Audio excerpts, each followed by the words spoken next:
Hello bachcho, let's read the question. During an isothermal expansion of an ideal gas, select the incorrect statement. Okay, so हम बताने कि during an isothermal expansion, अब देखो isothermal expansion है, isothermal का meaning क्या होता है कि हमारा जो टेम्परेचर रहेगा वो कांस्टेंट रहेगा इस प्रोसेस में, temperature is constant.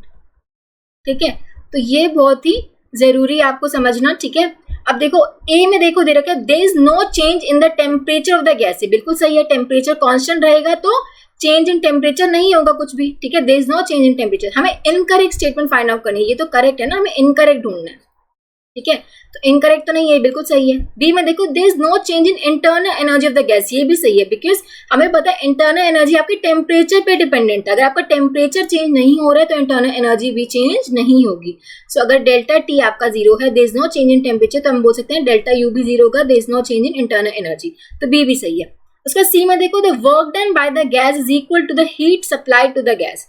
Isothermal expansion में दे रखा है कि जो work done by the gas होगा equal to heat supply to the gas होगा. देखो according to first law of thermodynamics delta Q would be delta U plus delta W. अब देखो आइसोथर्मल एक्सपेंशन तो डेल्टा यू तो zero हो जाएगा, यानी कि delta Q would be equals to, ये टर्म जीरो हो जाएगी ना डेल्टा यू वाली, तो डेल्टा क्यू डेल्टा डब्ल्यू क्या आ जाएगा, यानी कि जो work done by the gas होगा that would be equals to heat supply to the gas. ठीक है, तो सी भी ठीक है.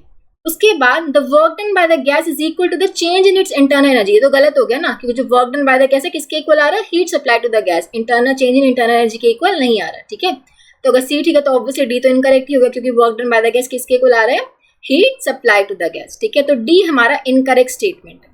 तो option D would be the incorrect statement. तो ये हमारा करेक्ट आंसर हो जाएगा ऑप्शन डी. आई होप आप सबको समझ आया होगा. Thank you so much.